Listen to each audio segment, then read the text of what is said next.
নমস্কাৰ ছাত্ৰ-ছাত্ৰীসকল ত্ৰিভুজৰ ধাৰণাৰ এই দ্বিতীয় ক্লাছটোত তোমালোকক মই স্বাগতম জনাইছোঁ তাৰ আগতে এটা ৰিকুৱেষ্ট আছিলে মোৰ বন্ধু এজনৰ যে প্ৰতিটো ক্লাছতে মই কিবা নহয় কিবা এটা কুৱেশ্যন আমাৰ ডাঙৰ যিখিনি মানুহ আছে যিখিনি মোৰ ভিডিঅ'টো চাই আছে তেওঁলোকলৈ মই অৰ্পণ কৰোঁ গতিকে আজি এটা প্ৰশ্ন লৈ আহিছোঁ আপোনালোকে এই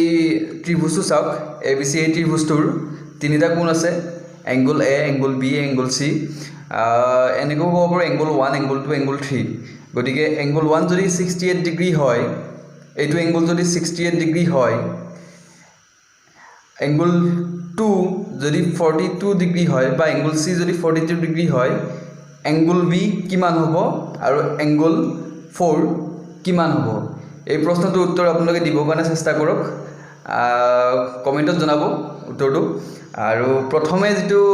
যিজন ব্যক্তিয়ে কমেণ্ট কৰে শুদ্ধ উত্তৰটো কমেণ্ট কৰে তেওঁৰ নামটো মই নেক্সট ক্লাছত নিশ্চয় মেনশ্যন কৰিম এতিয়া আগবাঢ়িছোঁ আমাৰ প্ৰাইমাৰী লেভেলৰ ছাত্ৰ ছাত্ৰীসকলৰ কাৰণে যিটো ত্ৰিভুজৰ ধাৰণা ক্লাছ আছে সেইটোলৈকে আমি ইয়াৰ আগৰ ক্লাছটোত আমি শিকিছিলোঁ বাহুৰ ফালৰ পৰা ত্ৰিভুজক তিনিটা ভাগত ভাগ কৰা হয় তোমালোকৰ নিশ্চয় মনত আছে সেই ভাগকেইটা এটা হ'ল সমবাহু ত্ৰিভুজ এটা হ'ল সমদ্বিবাহু ত্ৰিভুজ আৰু এটা হ'ল বিষমবাহু ত্ৰিভুজ এইবাৰ আমি কোণৰ ফালৰ পৰা ত্ৰিভুজক তিনিটা ভাগত ভাগ কৰিম এটা ত্ৰিভুজত তিনিটা কোণ থাকে কোণৰ ফালৰ পৰা ত্ৰিভুজক তিনিটা ভাগত ভাগ কৰা হয় একে প্ৰথম যিটো ভাগ সেইটো হ'ল সূক্ষ্মগুণী ত্ৰিভুজ সূক্ষ্মগুণী ত্ৰিভুজ আমি আটাইয়ে জানো যে এটা ত্ৰিভুজৰ কেইটা কোণ থাকে তিনিটা কোণ থাকে এংগল ইয়াতে মই নাম দিছোঁ ABC গতিকে এংগল A এংগল B আৰু এংগল C সূক্ষ্মগুণী ত্ৰিভুজৰ ক্ষেত্ৰত আটাইকেইটা বাহু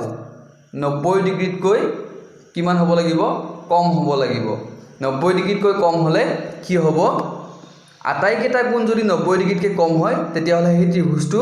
সূক্ষ্মগুণী ত্ৰিভুজ হ'ব এতিয়া এই কোণটোত angle A 60 degree angle B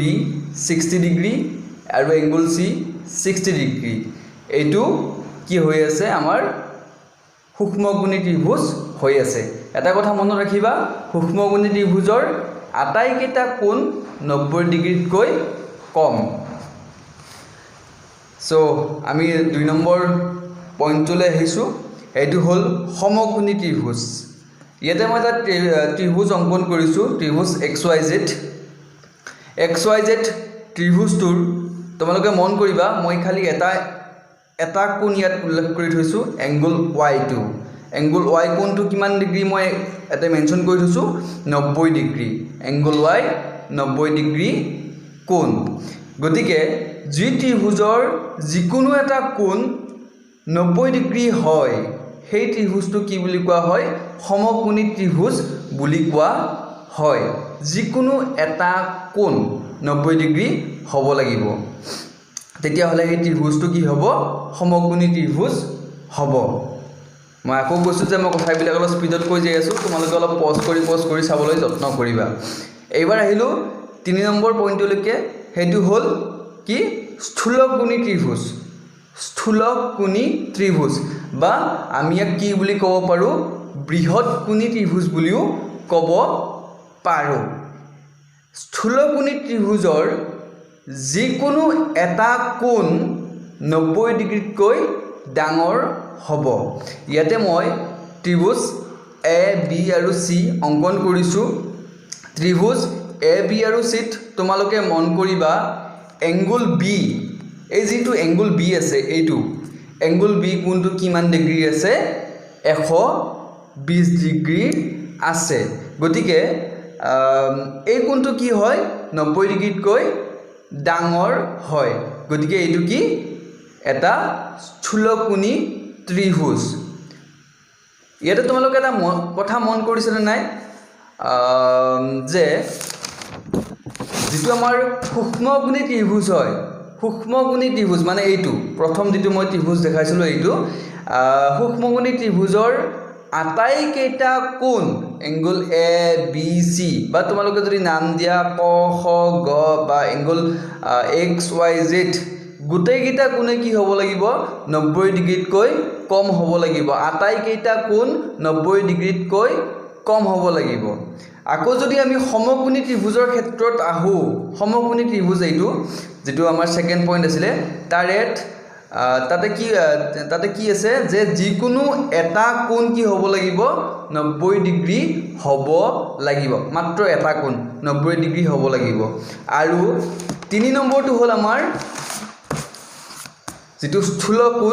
স্থূল কোণটো যিকোনো এটা কোণ কি হ'ব লাগিব 90 ডিগ্ৰীতকৈ ডাঙৰ হ'ব লাগিব 90 ডিগ্ৰীতকৈ ডাঙৰ গতিকে এইগিটা আছিল ত্ৰিভুজৰ কোণৰ ফালৰ পৰা ভাগ তিনিটা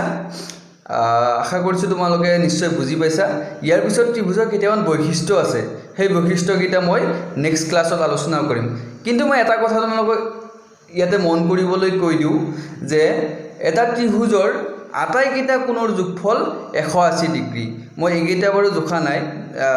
যেটো আমাৰ সমকোণী ত্ৰিভুজৰ এংগল x আৰু এংগল y টো জুখিয়া নাই যিকি নহক যেটো আমাৰ সূক্ষ্মকোণী ত্ৰিভুজ আছিল সূক্ষ্মকোণী ত্ৰিভুজৰ মই আটাইকেইটা কোণ জুখি আনিছো ইয়াতে মই আটাইকেইটা কোণ কিমান দিছো angle a 60 degree angle b 60 degree আৰু এংগল c